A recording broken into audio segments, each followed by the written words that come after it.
Saudara-saudari yang terkasih, kita bisa membuat perbandingan antara Yusuf dan para murid yang dikatakan atau diceritakan dalam bacaan hari ini dari Luka menjadi perutusan.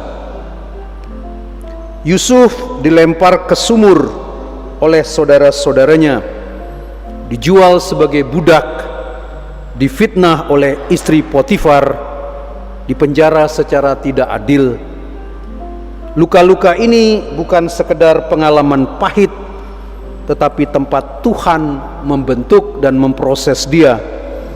Hatinya diproses bukan dengan jalan yang mudah, tetapi jalan penderitaan. Lukanya itu tidak dihapus, tetapi diubah. Sementara para murid bukanlah ahli Taurat atau tokoh masyarakat.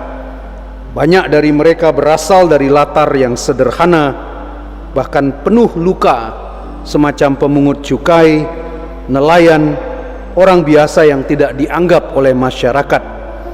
Dan Yesus pun memperingatkan bahwa mereka akan dibenci oleh semua orang karena nama Yesus.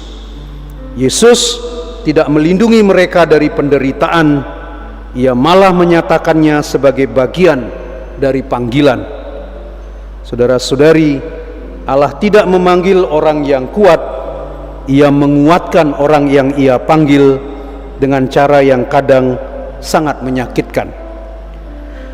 Yusuf di dalam penjara dan keterasingan belajar mengenal dirinya dan kehendak Allah lebih dalam. Ia belajar diam, mendengarkan, menafsirkan mimpi bukan untuk dirinya, tetapi demi orang lain. Saat perjumpaan kembali dengan saudara-saudaranya, Yusuf berkata, Allah lah yang menyuruh aku mendahului kamu untuk memelihara hidup.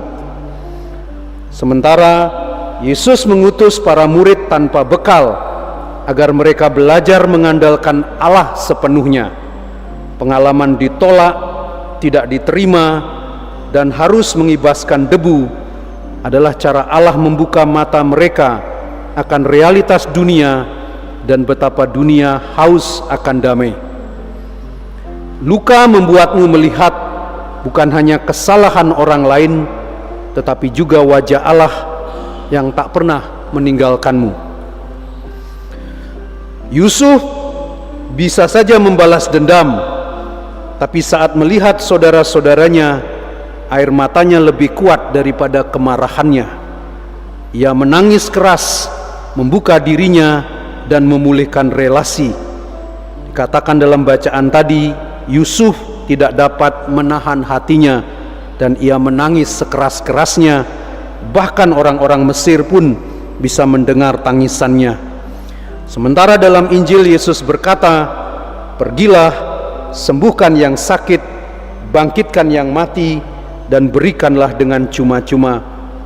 Saudara, hanya orang yang tahu apa artinya menderita yang bisa hadir dengan empati terhadap mereka yang menderita. Para murid tidak diutus untuk mengajar dari ketinggian, tetapi untuk menghadirkan kerajaan Allah melalui kehadiran yang penuh belas kasih. Yang telah terluka bila dipulihkan, tahu bagaimana menyentuh luka orang lain dengan kelembutan. Yusuf adalah figur Kristus dalam perjanjian lama, seorang yang dikhianati, dibuang, tetapi justru menjadi penyelamat.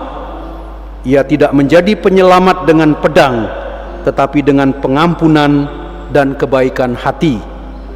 Sementara perutusan para murid bukan tentang doktrin atau argumen semata, itu tentang kehadiran, relasi, dan keberanian untuk tidak membalas dengan kekerasan. Mereka membawa kerajaan Allah bukan dalam kekuasaan, tapi dalam damai yang lahir dari luka yang telah disucikan. Perutusan bukan soal kemampuan, tetapi soal keterbukaan. Apakah aku rela luka-lukaku dibuka oleh Tuhan agar ia menjadikannya jalan kasih bagi sesamaku? Mari kita hening sejenak, kita berdoa agar seperti Yusuf dan para murid, Tuhan juga menyucikan luka-luka kita.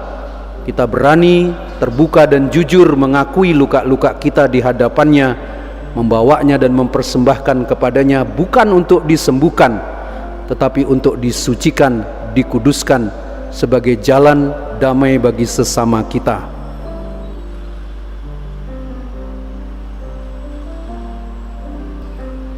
Ya Tuhan, kami bawa luka-luka hidup kami ke hadapan-Mu. Luka karena ditolak, karena dilupakan, karena disakiti oleh orang terdekat. Seperti Yusuf, kami mungkin masih menyimpan tangis yang tak bisa ditunjukkan. Seperti para murid, kami takut diutus dengan tangan kosong. Tetapi Engkau tidak mencari yang kuat. Engkau mencari hati yang rela dibentuk, meski lewat air mata dan keterasingan. Bentuklah kami masing-masing dari luka-luka kami. Jadikan kami pribadi yang membawa damai, bukan karena kami sempurna, melainkan karena pernah terluka dan telah Kau sentuh. Utuslah kami ya Tuhan, dengan luka yang telah Kau ubah menjadi kasih bagi sesama kami. Engkaulah Tuhan dan pengantara kami, kini dan sepanjang masa.